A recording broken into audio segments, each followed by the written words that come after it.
성경에서 믿음의 본을 보인 대표적인 사람을 꼽으라면 우리가 다니엘을 얘기할 수가 있습니다. 다니엘이 우리들에게 큰 귀감이 되는 이유는 그가 이렇게 믿음의 본을 보였던 그 나이가 이제 10대 청소년이었기 때문에 그렇습니다. 우리 자녀들, 중고등학생 자녀를 두신 분들은 우리 다니엘이 그런 그 청소년의 나이였음을 생각해 보면, 야, 다니엘이 정말 굉장한 사람이었구나, 그것을 다시 한번 깨닫게 됩니다. 다니엘은 이민자였습니다. 그 이스라엘 사람으로서 바벨론의 포로로 잡혀가서 그 바벨론에서 오랫동안 이제 이민 생활을 거쳐갔던, 우리 미국에 이민 온 우리 이민자들이 공감할 수 있는 그런 삶을 사는 사람이다, 이렇게 생각할 수가 있습니다. 때로는 그 위기의 상황도 거쳐갔고, 때로는 그 절망의 순간도 거쳐갔고, 때로는 그 존귀와 영광의 자리에 있기도 했던 그런 다니엘이었는데, 우리가 다니엘을 통해서 그의 삶을 한마디로 정의하라라고 한다면은 충성이다, 이렇게 할 수가 있습니다. 그는 하나님께 충성을 다한 그런 사람이었다 생각할 수가 있습니다. 우리가 흔히 그 충성을 얘기를 할 때 지금 현대 이 충성스러운 사람이 얼마나 있을까 생각해 보게 됩니다. 요즘에 우리가 성공하려면 어떻게 해야 되느냐? 이 변하는 환경, 변하는 세상에 잘 적응하는 것이 그 성공의 방법이다, 이렇게 얘기를 많이 합니다. 그래서 그 어떤 한 가지 그 신념을 가지고 그것에 충성하고, 또 하나님을 우리가 믿고 그 하나님을 따르는 그런 삶을 살기 위해 우리가 충성을 다하겠습니다, 이렇게 생각하면서 살다 보면 여기저기에서 핍박도 받고 또 손해도 겪게 되고, 또 삶 속에서 성공할 수 있는 그런 기회들을 놓치게 되는 경우들도 많이 있는 게 지금의 우리의 시대다. 그래서 처세술이라 그러죠. 그 환경에 따라서 어떻게 그 환경 속에서 최고의 것을 뽑아내느냐, 그것을 우리가 깨닫는 사람이 지혜로운 사람이고 이 세상에서 성공하는 사람이다.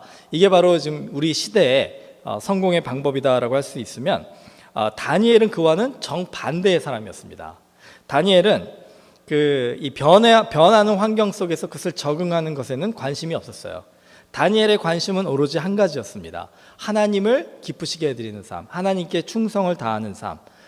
환경이 어떻게 변하든지 관계없이 다니엘의 마음이, 그 중심이 바로 하나님께 있었기 때문에 그가 어떤 때는 정말 그 하나님의 축복을 받은 사람처럼 그렇게 살기도 했지만, 또 어떤 때는 사람들에게 이렇게 핍박 속에서 어려움을 겪기도 했다는 것입니다. 일본이 우리나라를 침략했을 때 많은 그 크리스찬들이 이 다니엘이 겪었던 이 갈등 속에 그 고민을 했던 적이 있습니다. 여러분 뭐 잘 아시겠지만 우리 신사참배의 경험, 그 당시에 많은 목사님들이 이 신사참배의 환경 속에서 신사참배를 하지 않으면 감옥에 갇히게 되고 교회가 문을 닫게 되고 우리가 예배하는 공동체가 무너지게 되는 그런 상황 속에서 많은 목사님들이 이제 갈등을 하시게 된 겁니다. 어느 것이 더 중요한가? 우리가 교회를 지키는 것이 더 중요한가? 아니면 신사참배를 하지 않기로 결정하고 감옥에 가고 순교를 하고 교회가 결국은 문을 닫게 되는 것이 중요한가? 그들이 내린 선택은, 많은 목사님들이 내린 선택은 우리가 거기에서 적절한 타협을 하자라는 것이었습니다. 그래서 이 신사참배를 하는 것에 대한 나름대로의 정당성을 이제 성경적으로 해석을 해가지고 목사님들뿐만이 아니라 많은 크리스찬들이 신사참배를 하고 그것 자체를 문제 삼지 않는 그런 분위기가 이제 한동안 있었는데, 그때 일부 신앙인들이 그 다니엘처럼 그 환경 속에서 변화하는 그런 그 처세술에 타협하지 않고 주님이 원하시는 주님만을, 오직 하나님만을 경배하는 것을 내가 지키겠습니다 하면서 신사참배를 거부하고 순교를 당하시는 그런 목사님들이 많이 계셨습니다. 그 대표적인 분이 이제 그 주기철 목사님이시죠. 여러분 잘 아시고 많이 들으셨으리라 생각합니다. 주기철 목사님이 그 주장하셨던 그 신사참배의 반대의 변이 무엇이었냐면 일사각오였어요. 정말 한 번 죽는 것인데 우리가 하나님을 위해 결심하고 주님을 위해 살다가 죽자. 그 일사각오의 정신, 굉장히 그 우리에게 많은 도전이 되는 그런 그 신앙의 본인 것 같습니다. 다니엘이 이 마음이었습니다. 그래서 이제 오늘 같이 읽은 본문처럼 그 당시에 이 바벨론 왕의 식탁에 올려졌던 음식을 이제 사람들이 나누어서, 신하들이 나누어서 먹었는데, 그 음식의 문제점은 뭐냐면 그것이 우상신에게 이미 바쳐졌던 음식이고, 그 다니엘 시대의 바벨론 왕을 마치 신처럼 그렇게 여겼기 때문에 그 자체가, 그 식탁 자체가 어떻게 보면은 그 제사를 지내는 그런 이 이방신들에게 제사를 지내는 그 사람들의 바쳤던 음식과 다를 바가 없다, 이렇게 판단이 됐던 것입니다. 그것이 옳고 그름을 떠나서 그 당시에 이스라엘 사람들에게는 그것이 굉장히 심각한 고민이었습니다. 마치 신사 참배가 하나님 외에 다른 신에게 절을 하는 것과 같이, 하나님께서 나 외에 다른 신을 섬기지 말라 했는데 그 다른 신에게 섬겨진 그 음식을 함께 참여하는 것, 마치 우리가 성찬식에 참여하듯이요, 그것은 하나님께서 원하시지 않는 것이라는 분명한 결론을 다니엘이 내리게 됐던 것입니다. 그래서 다니엘서 1장에 보면은 그가 이제 그 이스라엘에서 잡혀온 후에 정말 그 바벨론에서 그 바벨론의 인재로서 이제 키워짐을 이제 양육을 받다가 이 음식 부분에서 걸림이 되기 시작한 거예요. 그래서 오늘 같이 읽은 8절에 보시면, 다니엘은 뜻을 정하여 왕의 음식과 그가 마시는 포도주로 자기를 더럽히지 아니하리라 하고 자기를 더럽히지 아니하도록 환관장에게 구하니. 다니엘이 여기에서 어떻게 보면은 그 하나님께 순종하기 위해서 환관장에게 음식을 먹지 않도록 구했을 때 그 환관장이 그들의 부탁을 들어줄 것이라는 확률은 거의 제로였습니다. 뭐가 아쉬워서 환관장이 그 사람들의 그 포로들의 이 편을 들어주겠어요. 자칫 잘못하면 자기가, 우리 후반부에 나오지만 자기가 목숨이 위태한 상황이 될 수도 있기 때문에 그 환관장이 그 다니엘의 부탁을 들어줄 이유가 없었던 것이에요. 그럼에도 불구하고 다니엘이 환관장에게 찾아가서 그 부탁을 드린 이유가 무엇일까? 우리 주기철 목사님의 그 일사각오처럼 그것이 들어지지 않을 때, 거의 0%의 확률이지만 혹시라도 그것이 들어지지 않았을 때는 내가 왕의 음식을 먹지 않기로 결정하고 죽음을 각오하고 그렇게 결정하겠다, 그렇게 말하겠다, 이 각오를 가지고 환관장에게 갔던 겁니다. 그래서 다니엘이 환관장에게 얘기를 할 때 다니엘의 마음속에는 이제 그 에스더의 고백처럼 죽으면 죽으리라 라는 마음으로 환관장에게 그 부탁을 했던 것을 생각해 봅니다. 여기에서 우리가 좀 구분해야 될 점이 뭐냐면, 다니엘이 말입니다, 만약에 환관장에 갔을 때 혹시 그것을 응답해 주면 할렐루야고, 만약에 환관장이 NO 하면은 그럼 어쩔 수 없이 그냥 그 바벨론 왕에게 바쳐줬던 음식을 먹어야지, 이런 마음으로 환관장에게 나갔었다면은 아마 지금 우리가 알고 있는 그 다니엘은 존재하지 않았을 겁니다. 그러나 다니엘은 거기에서 아니면 말고가 아니죠. 아니면 말고가 아니라 아니면 내 목숨까지도 바치겠습니다라는 그런 각오를 가지고 그 지금 하나님 앞에 순종하는 마음으로 이 결정을 했다는 것, 뜻을 정했다는 것, 이것이 지금 굉장히 중요하다라는 거예요. 여러분, 우리가 신앙생활하면서 이렇게 하나님 앞에 뜻을 정하고 죽으면 죽으리라 일사각오를 하고 신앙생활을 하는 사람을 참 찾아보기 힘든 시대인 것 같아요. 여러분은 어떻습니까? 저는 이 다니엘서를 읽을 때마다 도전이 돼요. 그렇게 마음은 그렇게 살고 싶은데 실제적으로 정말 아주 사소한 그것조차도 제가 결단하지 못하고 자꾸 넘어지고 자꾸 실패하는 그런 모습을 보게 되거든요. 그랬을 때 우리 자신이 참 이렇게 연약할까? 근데 어떤 때는 이런 생각을 해봅니다. 우리가 연약해서, 우리 인간의 본성이 연약해서 그 일을 못하는 건지, 아니면 나의 각오가 부족해서, 나의 결심이 부족해서 그 일을 못하는 건지 한번 곰곰이 우리 스스로에게 물어볼 필요가 있다는 거예요. 지난주에 우리가 어머니 주일로 지키지 않았습니까? 제가 그 어머니 주일 그 동영상을 준비를 하면서 많은 아주 감동을 했어요. 여러분 다 어머니 계시죠? 이 세상에 어머니가 없는 분은 한 분도 없지 않습니까?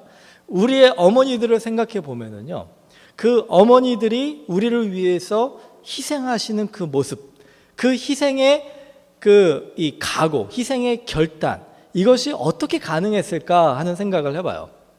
제가 이제 부모가 돼가지고 이제 예를 들어서 이제 언젠가 파파의 치킨을 이제 집에 가서 이제 패밀리 치킨을 이제 주문을 했습니다. 저도 그렇고 온 가족이 그날 배가 고파가지고 그냥 막 흡입을 한 거예요. 치킨 흡입을. 그랬는데 한참 이렇게 먹는데 아직도 배가 고픈데 치킨이 몇 개밖에 안 남은 거예요. 근데 가만히 보니까 저희 아이들이 여전히 배가 고파하는 것 같이 열심히 먹고 있거든요. 그랬을 때 제가 마음속에 더 먹고 싶은 마음이 드는데 그 아이들을 보니까 안 먹게 되더라고요. 만약에 평소 같았으면은 그래도 배가 부를 때까지 먹었는데 여전히 배가 허기지고 고픈데도 그냥 하나 두 개 먹고 나서는 손을 놓게 되더라고요. 그리고 아이들 더 먹어라. 예, 제가 이 경험을 하고 나서 그런 동영상을 볼 때마다 우리 부모님들이 우리를 위해서 그렇게 희생하시는 것이 이런 것이었을까 하는 그런 이 공감을 좀 하게 됩니다. 여러분, 지금 여기 계신 많은 분들이 다 부모시잖아요. 여러분들의 자녀를 위해서는 정말 여러분 목숨까지도 바칠 각오가 돼 있지 않습니까? 여러분의 자녀를 구원하기 위해서, 여러분의 자녀를 위해서 희생하는 것은 내가 아낌없이 베풀 수 있는 그런 마음에 정말 준비가 돼 있지 않으십니까? 우리가 자녀를 위해서는 일사각오할 수 있다는 거예요. 그렇다면은 이 질문을 해봐야 돼요. 우리가 사랑하는 자녀를 위해서는 이렇게 희생할 수 있고 이렇게 절제할 수 있고 우리 스스로를 포기할 수 있는데 우리가 사랑하는 하나님을 위해서는 왜 그게 이렇게 안 될까? 왜 이렇게 쉽게 무너지고 쉽게 우리가 정말 타협하고 쉽게 하나님 앞에 변명하는 일로 우리 욕심을 채우는 것에 그렇게 자꾸 휩쓸리게 될까? 거기에 대해서 한번 깊이 생각해 봐야 될 필요가 있습니다. 다니엘서를 읽으시면서 하나님께서 우리에게 주시는 도전을 이제 몇 가지로 요약을 하라고 한다면요, 이런 것 같아요. 다니엘은 뜻을 정했다는 것. 우리가 정말 다니엘처럼 뜻을 정한다면 우리의 삶에는 어떤 변화가 일어날까? 한번 생각해 보자는 것입니다. 다니엘이 뜻을 정했을 때 어떤 일이 일어나는지를 같이 한번 살펴보겠습니다. 첫 번째로 다니엘이 그렇게 뜻을 정해서 그렇게 각오를 하고 결단을 하고 사랑하는 하나님을 위해서 정말 나의 것을 희생하고 죽기까지 결심했을 때 하나님께서 그에게 지혜를 허락해 주셨다는 것을 우리가 발견할 수 있습니다. 여러분 다시 한번 말씀을 보시면은요, 9절에 보시면은요, 하나님이 다니엘로 하여금 환관장에게 은혜와 궁유를 얻게 하신지라. 자, 그러면 그 다음 구절을 우리가 상상하는 것은 환관장이 처음에는 냉철하게 냉정하게 NO 했을 건데 하나님께서 그 환관장의 마음에 다니엘의 이 결정과 이 결심을 참 존중하는 마음, 또 아주 은혜롭게 생각하는 마음, 긍휼하게 생각하는 마음을 주셨기 때문에 환관장이 예스할 것 같은 그런 기대를 우리에게 하게 하는 말씀입니다. 그런데 10절을 보세요. 어떻게 나옵니까? 환관장이 다니엘에게 이르되 내가 내 주 왕을 두려워하노라 하면서 그가 만약에 너희들에게 먹을 것과 마실 것을 지정한 것을 주지 않아서 너희 얼굴이 초췌해지면 내 머리가 왕 앞에서 위태롭게 될 것이다. 너희들이 그렇게 신앙을 지키려고 하는 그 모습을 내가 존중해 주지만, 기특하게 생각하고 긍휼히 여기지만 내 목숨이 지금 위태하기 때문에 내가 도와주고 싶어도 도와줄 수가 없구나. 결국 대답은 뭡니까? 노죠. 아무리 잘 그거를 아름답게 표현을 했다 할지라도 대답은 결국 노라는 거예요. 다니엘이 거기에서 이제 기대했던 대답이 아니라 환관장이 안 된다라는 대답을 했을 때 어떻게 반응하는지를 한번 보십시오. 보통 우리 경우에는 그래요? 그럼 어쩔 수 없죠 하면서 둘 중에 하나를 합니다. 내가 타협을 하든지 간에 내가 적절하게 그것을 잘 포장해가지고 내 스스로를 설득시켜서 그 하나님의 뜻이 아닌 것을 알면서도 그대로 따라가든지, 아니면 정말 주기철 목사님처럼 일사각오의 결심을 가지고 그냥 죽기까지 주님께 충성하든지, 둘 중에 하나를 선택하겠죠. 근데 여기에서 하나님은 다니엘에게 지혜를 주신 거예요. 어떤 지혜를 주셨느냐? 11절에 보세요. 12절을 보십시오. 청하오니 당신의 종들을 열흘 동안 시험하여 채식을 주어 먹게 하고 물을 주어 마시게 한 후에 당신 앞에서 우리 얼굴과 왕의 음식을 먹는 소년들의 얼굴을 비교하여 보아서 당신이 보는 대로 종들에게 행하소서 하매. 여러분, 지금 다니엘이 무슨 얘기를 지금 하고 있냐면은, 이 환관장이 대답한 그 대답의 핵심은 무엇이었냐면, 너희들의 부탁하는 그 부탁을 들어주는 것이 가능하지만 내가 지금 목숨을 잃어버릴 그런 상황이, 그것이 두려워서 못 들어주겠다, 이렇게 얘기를 했다는 것이죠. 거기에 하나님이 다니엘에게 지혜를 주셔서, 그렇다면은 하나님이 은혜를 주셔서 당신의 목숨을 구할 수 있는 방법을 주신다면 당신이 우리의 부탁을 들어주시겠습니까? 이렇게 지금 제안을 하는 거예요. 자, 거기에 대해서 환관장이 노를 할 수 있는 그 이유가 지금 사라진 거 아닙니까?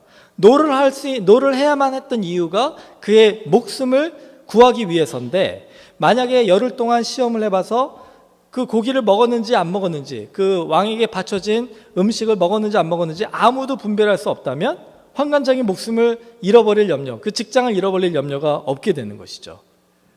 그러니까 환관장이 거기에서 그대로 그렇게 다니엘의 부탁을 들어주고 그들의 말대로 열흘 동안 시험을 하게 되는 것입니다. 자, 이것을 통해서 우리가 일사각오를 하고 하나님께 충성을 다하고자 결심하는 사람들에게 베푸시는 하나님의 지혜를 우리가 발견할 수 있게 되는 거예요. 여러분, 우리가 세상을 흙과 백으로 나누고 살아가는 경우에 어떤 때는 그게 필요하기도 합니다. 신사참배를 하느냐 하지 않느냐, 둘 중에 하나의 그 선택의 기로에 서게 된다면 그것은 흙이냐 백이냐 둘 중에를 선택하는 거예요. 하지만 어떤 경우에는요, 우리가 그 각오를 가지고 하나님 앞에 나아갈 때, 그리고 그 하나님을 향한 신실하고 충성된 마음으로 하나님 앞에 나아갈 때 하나님께서 우리에게 피할 길을 보여주시는 하나님을 발견할 수도 있게 된다는 것입니다. 어떤 경우에 그런 일들이 일어나는지 물론 상황에 따라 다를 수가 있습니다. 그런데 그런 상황 속에서 우리에게 주시는 그 하나님의 지혜를 따라서 우리가 나아갈 때 예상치 못했던 제3의 문이 열리는 것을 보게 되는 거예요. 여러분, 우리가 왜 아까 제가 말씀드린 것처럼 정말 부모로서 자녀를 위해서 희생하는 것은 가능한데 사랑하는 하나님을 위해서 우리 자신을 충성되게 희생하고 헌신하는 것은 힘드냐? 이 제3의 문이 우리에게 열려질 것이라는 그런 믿음이 없기 때문에 그래요. 그런 소망이 없기 때문에 그렇습니다. 내가 하나님을 택하든지 아니면 내가 원하는 세상을 택하든지 둘 중에 하나를 택한다는 것은 하나를 얻고 하나를 포기하는 것이기 때문에 그것 때문에 갈등하는 경우가 있다는 거예요. 여러분, 모세가 그 홍해 앞에 섰을 때 가만히 생각해 보십시오. 홍해를 앞에 두고서는 이제 그 죽음을 앞에 두는 거죠. 그 홍해를 건널 수가 없는 상황에서 그냥 앞으로 전진하면 홍해에 빠져드는 겁니다. 자, 뒤로 후퇴하면 어떻게 돼요? 애굽의 병사들이 지금 그 사람들을 잡으려고, 죽이려고 그렇게 오기 때문에 전쟁을 할 수밖에 없는 거예요. 그러다 보면 또 다 죽겠죠. 어떻게 애굽의 병사와 맞서서 싸울 수 있습니까? 그렇다고 다시 포로로 갈 수는 없지 않아요? 그러니까 거기서 싸우다가 죽게 되는 거예요. 자, 앞으로 가도 죽는 것이고 뒤로 가도 죽는 것이에요. 이게 이런 상황에 처한 모세가 하나님 앞에 기도합니다. 유일한 사는 방법은 뭐예요? 이 애굽 사람들에게 항복하는 겁니다. 그리고 다시 포로로 돌아가는 거예요. 그렇다면 하나님께서 모세에게 내 백성을 자유케 하라, 가나안 땅으로 이끌어라 하시는 그 하나님의 부르심과 목적은 그냥 포기하는 것이 되지 않습니까? 모세가 직면한 것은 죽음이냐 아니면 포로 생활을 하느냐, 둘 중에 하나에 직면한 거예요. 둘 중에 하나를 선택해야 되는 상황에 된 것입니다. 그때 모세가 하나님 앞에 나아가지 않습니까? 그리고 모세는 결심하는 거예요. 하나님, 주님이 이제 이 상황 속에서 우리에게 응답하시고 주님께서 이제 우리에게 살 길을 보여주시옵소서. 그때 하나님께서 모세에게 뭐라고 하십니까? 너는 가만히 서서 내가 너에게 또 너의 백성에게 행하는 이 일을 지켜보라. 모세가 이 진퇴양난이라고 할 수도 있겠죠. 이거 아니면 이거 둘 중에 하나를 선택하는데 둘 다 정말 좋은 선택이 아니라고 생각되는 그 속에서 갈등하고 고민할 때에 하나님께서 주신 응답은 하나님을 기다리라는 겁니다. 그리고 하나님께서 그 제3의 길을 열어주실 것이라는 거예요. 어떤 일이 일어났습니까? 하나님께서 모세에게 지팡이를 들라. 여러분, 그 상황에서 지팡이를 드는 것은 어떻게 보면은 참 이해하기 쉽지 않은 일이에요. 그렇죠? 뒤에서는 애굽의 병사들이 쫓아오고 앞에는 홍해가 지금 있고 백성들은 나 죽게 생겼다고 지금 난리를 치고, 그 상황에서 모세가 지팡이를 드는 그 모세의 모습을 보는 백성들의 마음을 한번 생각해 보십시오. 모세가 자기가 생각해도 내가 지금 뭐 하고 있나 이런 생각을 할 수도 있지 않을까요? 그런데 모세는 거기에서 하나님께서 주시는 지혜에 순종했다는 거예요. 다니엘이 지금 왕의 진미를 먹든지 아니면 그냥 굶어 죽든지 둘 중에 하나밖에 없다고 그냥 생각하고 그 둘 중에 하나를 선택하겠다고 결정하고 하나님이 주시고자 하시는 그 지혜의 제3의 길을 찾지 않았다면 다니엘은 아마 죽었거나 우리가 모르는 사람이 됐을 겁니다. 그냥 애굽의 바벨론의 그 사람 중에 한 사람이 돼버렸을 거예요.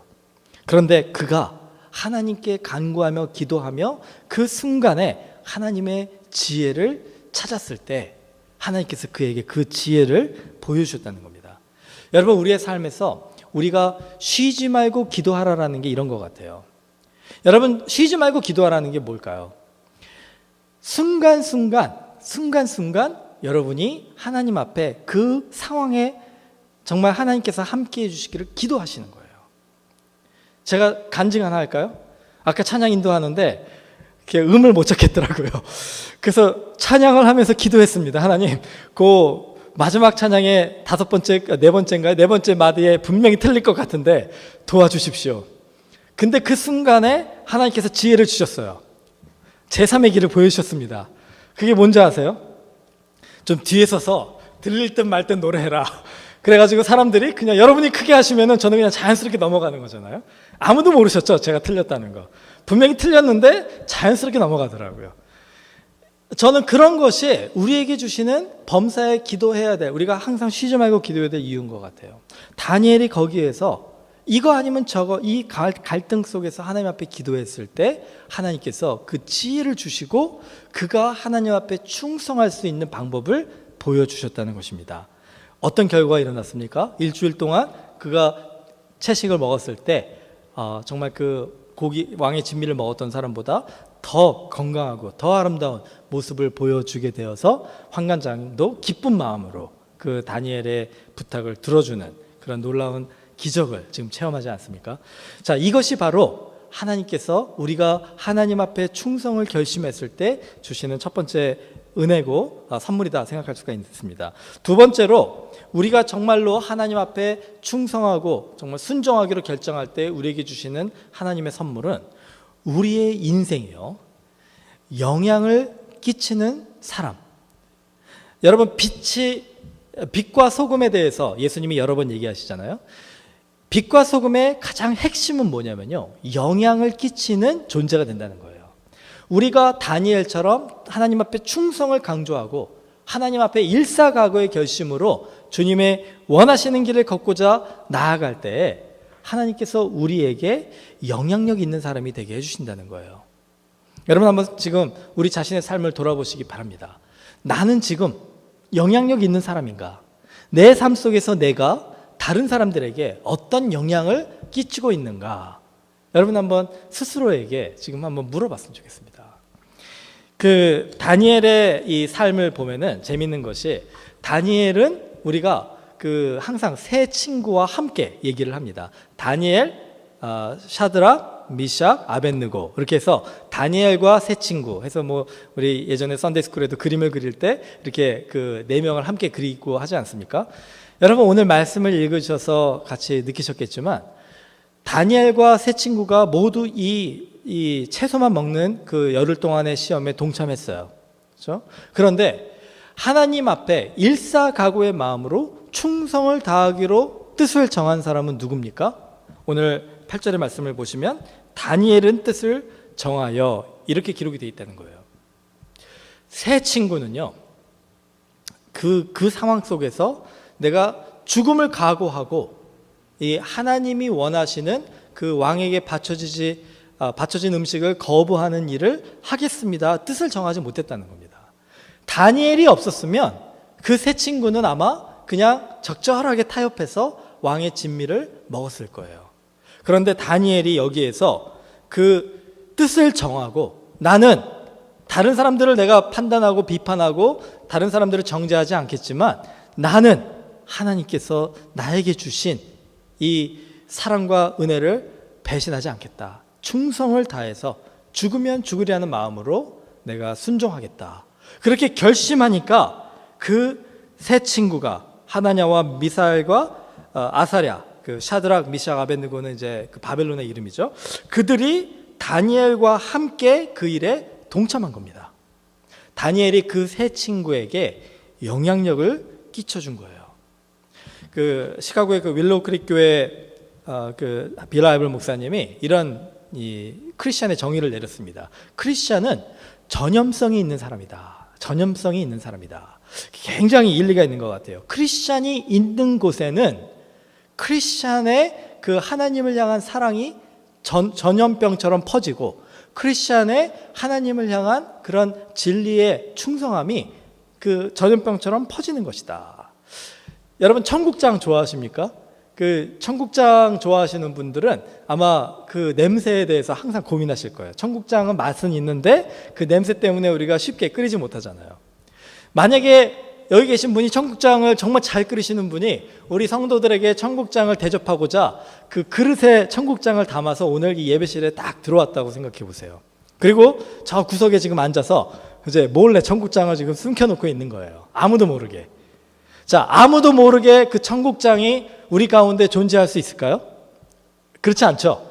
아마 여기 계신 모든 분들이 누군가가 청국장을 가지고 왔구나, 이거를 발견하시게 될 겁니다. 왜 그렇죠? 그 냄새의 영향력 때문에 그렇지 않습니까? 그 냄새가 우리 모든 사람들의 관심을 집중하게 하고 우리가 그 청국장의 존재를 부인할 수 없도록 만들기 때문에 그런 거 아니겠어요? 빛과 소금, 예수님이 이렇게 말씀하실 때도 마찬가지죠. 여러분, 소금이 그 정말 진짜 그 알짜 소금이 국이나 음식에 들어가면요, 그 맛을 우리가 알게 된다는 거예요. 여기에는 소금이 들어가 있구나, 싱겁지 않고 적절하게, 아니면 짜게 이 간이 맞았구나, 이것을 우리가 알 수 있지 않습니까? 어둠이 있는 곳에 빛이 켜지면 그 모든 사람들이 그 빛을 보지 않을 수가 없게 되는 것입니다. 자, 그렇다면 같은 원리로 우리가 이 질문을 해볼 필요가 있어요. 내가 사는 내 삶의 영역 속에서, 내 가족 속에서, 내 직장에서, 내 이웃 속에서 내가 크리스찬임을 사람들은 알고 있는가? 내가 크리스찬이라는 것이, 내 이 크리스찬의 존재감이 사람들에게 인식되고 있는가? 내가 아무리 감추려고 해도 우리가 청국장의 냄새를 감출 수 없고, 빛의 그 밝음을 감출 수 없고, 소금의 그 맛을 감출 수 없듯이, 내가 하나님의 사람이고 하나님을 사랑하고 하나님께 충성을 다하는 사람이라는 것을 아무리 감추려고 해도 그 나타나지는 것을 사람들이 느끼고 있는가? 한번 우리가 질문해 봐야 돼요. 이게 그렇게 돼도 괜찮고 그렇게 되지 않아도 되고가 아닙니다. 만약에 여러분이 그렇게 생각하셨다면 여러분은 신앙에 아주 엄청난 착각을 하면서 우리가 살고 있는 것이다 생각하시면 돼요. 우리가 정말 그 지옥의 길로 가고 있음에도 불구하고 그 지옥의 길로 가고 있는 것을 깨닫지 못하는 그런 많은 사람들을 예수님이 책망하시고 그들을 경고하지 않으십니까? 내가 주의 이름으로 병을 고치고 주의 이름으로 예언을 하고 주의 이름으로 사람들에게 복음을 전한다 할지라도 천국에서 예수님이 나는 너를 도무지 알지 못한다 하면은 그게 무슨 소용이 있습니까? 우리가 정말로 예수님을 믿고 정말 다니엘처럼 예수님, 그 하나님을 온전하게 신뢰하는 사람이라고 한다면은요, 우리의 삶 속에서 그게 보여져야 된다는 거예요. 우리의 삶 속에서 그게 나타나야 된다는 것입니다. 자, 그렇다면은 오늘 우리가 그 다니엘의 이 결단을 한번 생각해 보면서 이런 질문을 하고 싶습니다. 그러면 내가 어떻게 하면은 다니엘처럼 이렇게 영향력 있는 사람이 될 수가 있을까? 굉장히 간단한 것 같아요. 하나님께서 우리에게 빛과 소금이 되라라고 하셨을 때, 여러분 이거를 한번 가만히 생각해 보십시오. 하나님이 우리에게 빛과 소금이 되라 하셨을 때 우리의 본질을 빛처럼 만들어 주시고 우리의 본질을 소금처럼 만들어 주시는 것일까? 거기에 대한 대답은 노예요. 왜냐하면 우리는 죽었다 깨어나도요, 아무리 우리가 성령으로 충만하고 아무리 우리가 정말 하나님이 원하시는 그런 아름다운 성품으로 변한다 할지라도 우리는 죄인의 그 모습을 벗어날 수가 없다는 것입니다. 제가 전에도 이 해를 품은 달 얘기를 했는데 기억하실지 모르겠습니다. 여러분, 달이요 아름답게 밤에 빛나지 않습니까? 그 달의 빛은 달의 빛입니까? 아니면 해의 빛입니까? 해의 빛이죠. 그렇죠? 달은요 죽었다 깨어나도 그 안에서 그 빛을 발산할 수 없는 존재라는 거예요.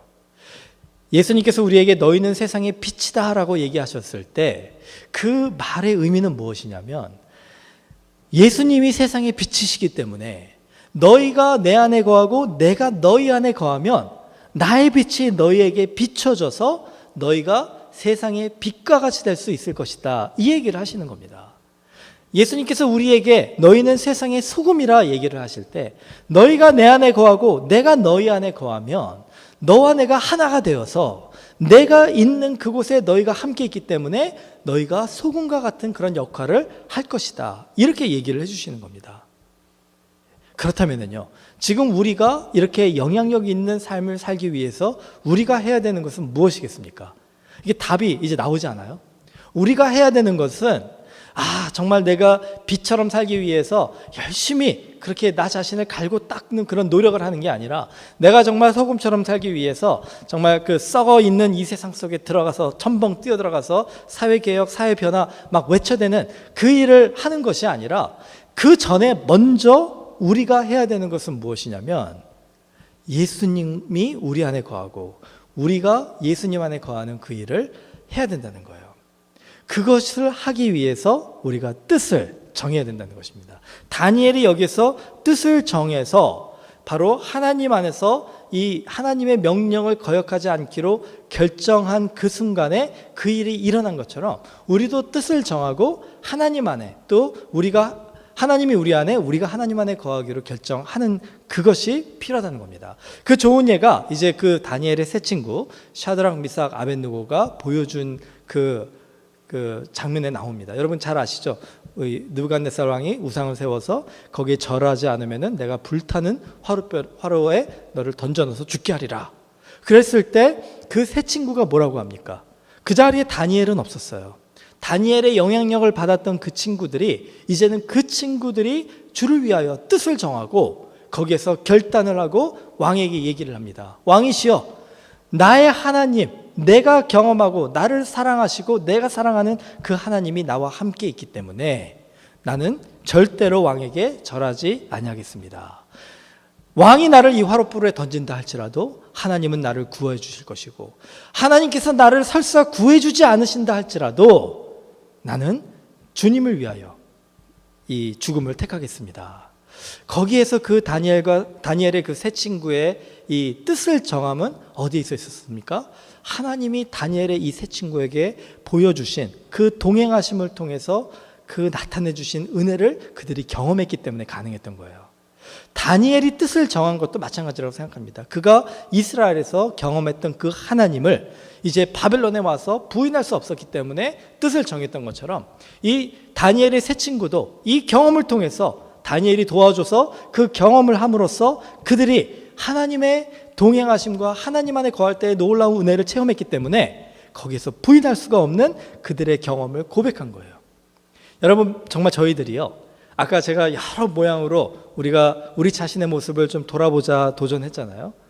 영향력 있는 삶을 사는 것, 또 우리 존재가 크리스천으로서 사람들에게 나타나면서 사는 것, 이것이 우리에게 이루어지는 가장 좋은 방법은 우리가 하나님을 경험하는 삶을 사는 것입니다. 오늘 다니엘을 통해서 그 길을 제시해 주었다면 이제 여러분이 이제 실천함으로, 결정함으로, 하나님을 따라가기로 결단함으로 그 한 걸음 한 걸음씩 인도하시는 하나님을 경험해 보세요. 오늘 저희들이 이 다니엘의 세 친구처럼 그렇게 하나님을 경험함으로써 나중에는 저희들이 그 환경 속에서 우리들이 정말 우리들의 뜻을 정해서 우리 주변에 있는 사람들에게 영향력을 끼쳐주고 그들도 하나님을 이렇게 발견하고 하나님을 향하여 뜻을 정할 수 있는 삶을 살 수 있는 귀한 통로의 역할을 감당하는 저희들 되기를 주님의 이름으로 축원합니다. 우리 같이 기도하겠습니다.